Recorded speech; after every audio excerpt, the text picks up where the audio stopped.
Hello students, welcome once again to the web classes. तो पिछले lecture में हमने देखा, लेक्चर नंबर 3 एपिसोड 1 में देखा characteristics of normal distribution and characteristics of standard normal distribution.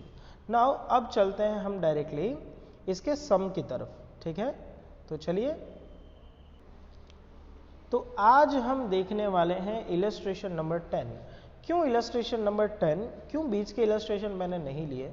तो मोस्टली जो रिवर्स मतलब प्रोबेबिलिटी एरिया टेबल में जो रिवर्स देखने वाले हैं वो इलस्ट्रेशन आपके सिलेबस में से निकाल दिए गए हैं, इसलिए जो जो सिलेबस में नहीं है मैं वो नहीं करवा रहा, ठीक है। जो है मैं वो सिर्फ वही करा रहा हूँ। Is that clear? तो देखिए, इस टाइप का सम आप पहले भी कर चुके हो। Anyways, read it. Illustration 10, in a city daily sale of petrol at petrol pump follows normal distribution and its mean and standard deviation are 33,000 and 3,000 respectively। तो मीन का मतलब है म्यू, तो म्यू हो गया आपका 33,000, स्टैंडर्ड डिवीजन हो गया 3,000। Obtain the percentage of days of month during which the daily sales of petrol is less than 30,000 litre. तो लीटर मतलब x, 30,000 मतलब ऐसा 30,000, लेस देन मतलब ये वाली साइन। आपको ये प्रोबेबिलिटी फाइंड करनी है, वो भी किस में? परसेंटेज में। तो लास्ट में जो भी आंसर आएगा उसको 100 से हम करेंगे मल्टीप्लाई, ठीक है। और सेकंड क्या पूछा है? तो सेकंड पूछा है during the month of May how many days are expected so that the sale of petrol is between 32,000 to 35,000 litre. Month of May की बात कर रहे हैं, तो जो भी प्रोबेबिलिटी आएगी मे में कितने दिन होते हैं? तो मे में मेरे ख्याल से होते हैं 31 दिन, है ना। तो 31 से हम करेंगे मल्टीप्लाई सेकंड के आंसर में। तो चलो पहला वाला आंसर देखें जरा। See here the mean is given 33,000, standard deviation is 3,000 litre, ठीक है। हमें फाइंड करना है जो सेल कितना लेस देन 30,000 लीटर, तो ये रहा लेस देन 30,000 लीटर। ये 30,000 को कन्वर्ट करोगे जेड में, तो कन्वर्जन का फॉर्मूला क्या है? तो कन्वर्जन का फॉर्मूला है mu minus sigma divided by sorry क्या लिखा मैंने, हाँ, x minus mu divided by sigma, ये है कन्वर्जन का फॉर्मूला। तो इसमें अप्लाई किया और ये सारी वैल्यू सब्सटीट्यूट की, तो हमें z मिला 1, वो भी कैसा? नेगेटिव वाला 1, है ना। तो now what we are going to find is we are going to find probability of z less than and equal to -1। अब इसका डायग्राम कैसा बनेगा? तो देखिए किस तरह से बनेगा वो मैं आपको बता देता हूँ। तो इसका डायग्राम जो है बनेगा इस तरह से। What you are finding? So you are finding p z less than and equal to 1। तो less than and equal to 1 का मतलब क्या हुआ? 1 नेगेटिव है या पॉजिटिव? नेगेटिव है, तो माइनस इन्फिनिटी और प्लस इन्फिनिटी, ऐसे दो चीज़ें होती हैं, ठीक है ना। तो माइनस इन्फिनिटी और प्लस इन्फिनिटी, तो ये जो है वैल्यू नेगेटिव है, तो नेगेटिव साइड में हम एक लाइन ड्रॉ करेंगे, कहीं पे भी उसको नाम देंगे -1, ठीक है। और नेगेटिव साइड से आपको लेस देन जाना है या मोर देन जाना है? तो आप देखो यहाँ पे क्लियरली लेस देन लिखा हुआ है, तो लेस देन लिखा है मतलब हम लेस देन साइड जाएंगे, है ना। तो लेस देन मतलब ये हुआ लेस देन इस तरफ, मोर देन होता तो पॉजिटिव साइड जाते हैं। तो ये बना हमारा डायग्राम, इस तरह का डायग्राम आपको बनाना है। सो होपफुली मैं आपको एक्सप्लेन कर पा रहा हूँ। नाउ चलें, ये रहा डायग्राम, आप देख सकते हो ये डायग्राम है। अब इसको लिखना किस तरह से है? तो देखिए, ये जो पहले आपको जाना पड़ेगा इन्फिनिटी से लेकर के 0 तक। कहाँ तक? इन्फिनिटी से 0 तक, पहले बड़ी वाली वैल्यू। सो देखिए p negative infinity less than z less than and equal to 0।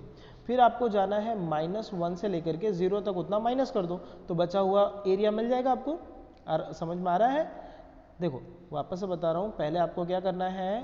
पहले आपको करना है इन्फिनिटी से लेकर के 0 तक, तो ये यहाँ से लेकर के यहाँ तक का एरिया आपने ले लिया, क्लियर।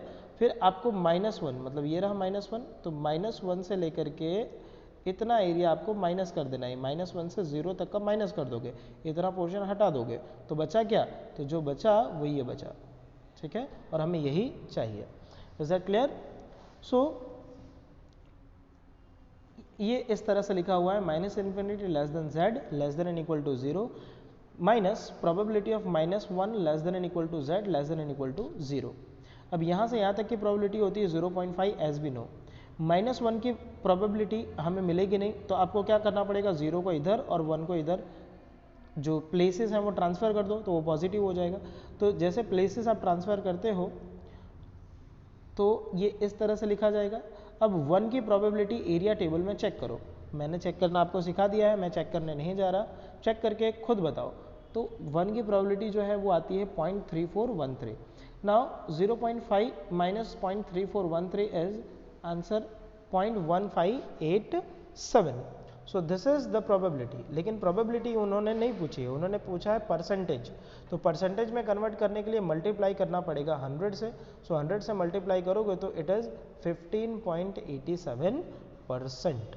ठीक है, तो इसका आंसर हो गया, आंसर ऐसा वर्डिंग्स में लिखोगे, the percentage of days during a certain month where the daily sale of petrol is less than 30,000 litre is 15.87%. So hopefully it is clear.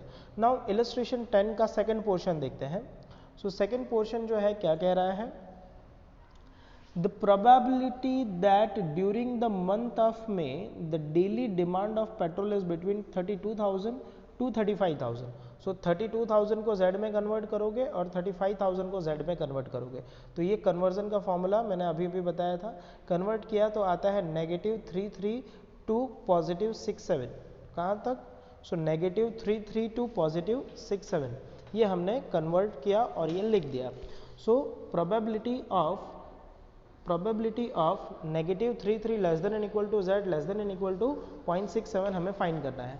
तो डायग्राम कैसे बनाओगे, तो डायग्राम जो है वो बनाना है, देखो मैं स्क्रीन ऑफ करके बताता हूँ। Yes, so what you are finding, first of all that must be clear.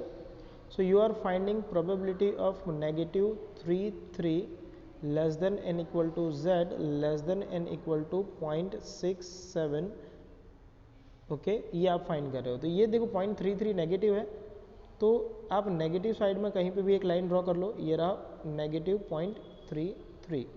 ये पॉजिटिव है तो पॉजिटिव साइड में कहीं पे भी एक लाइन ड्रॉ कर लो, बट थोड़ा यहाँ के डिस्टेंस है, यहाँ का डिस्टेंस थोड़ा बड़ा रखना, ठीक है। 0.33 और 67 में आप अंतर समझते होंगे, ये हो गया 0.67, मतलब आपको यहाँ से यहाँ तक की प्रोबेबिलिटी जो है वो फाइंड करनी है। Is that clear? मतलब पहले क्या करोगे, सो पहले हम जो है 33 से 0 तक की प्रोबेबिलिटी फाइंड कर लेंगे, फिर उसमें ऐड करके 0 से लेकर के 0.67 तक की प्रोबेबिलिटी फाइंड करेंगे। नाउ से 0.33 to 0, as I said 0.33 to 0, then 0 to 0.67। कैसे प्रोबेबिलिटी चेक करना है, ये नेगेटिव है तो नेगेटिव तो होगा नहीं, तो साइड चेंज कर दो, ये 0 और 33 आपस में चेंज हो जाएंगे, तो ये हो गया चेंज। अब एरिया टेबल में जाओ और दोनों की प्रोबेबिलिटी चेक करो। तो 0.3 का 3 में 0.3 का 3 में चेक करोगे तो 1293 आ रहा है, 0.1293, और 0.6 का 7 में चेक करोगे तो 0.2486 आ रहा है। इस तरह से टोटल प्रोबेबिलिटी हो जाती है 0.3779। लेकिन उन्होंने ये नहीं पूछा था, उन्होंने क्या पूछा है, उन्होंने ये पूछा है the probability that during the month of may the daily demand of petrol. तो कितने डेज में, उन्होंने आंसर डेज में मांगा था, है ना। तो डेज में मई मंथ में कितने दिन होते हैं, तो मई मंथ में जो है वो 31 डेज होते हैं। तो प्रोबेबिलिटी का मल्टीप्लिकेशन करोगे 31 से, आंसर आ गया 11.71। तो 11.71 is the not appropriate answer, carry forward करोगे, so answer is 12 days. What answer is 12 days. Is that clear?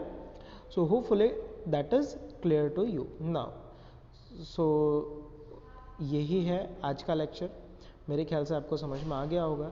जिसको ये समझ में नहीं आया कि मैंने 0.3 का 3 में प्रोबेबिलिटी कैसे देखा, तो 0.3 ये रहा 0.3 का 3 में, ये रहा 0.3 में, तो इसकी प्रोबेबिलिटी क्या आई, इसकी प्रोबेबिलिटी आई 0.1293। समझ में आ रहा है?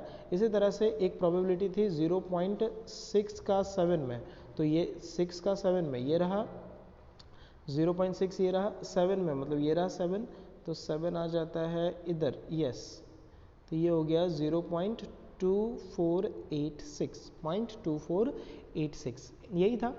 ठीक है, जिनको समझ में नहीं आया था ये उनके लिए है। सो आज के लिए इतना ही, बाय बाय, थैंक यू। आपका काम है सारे इलस्ट्रेशन जो मैंने करवाए हैं वो 2-2 3-3 बार करते रहना, और कल वाले लेक्चर में, मतलब प्रीवियस लेक्चर में जो मैंने थियोरी करवाई थी वो थियोरी वापस से लर्न कर लेना, अच्छे से लर्न कर लेना। Is that clear? सो आज के लिए इतना ही, थैंक यू।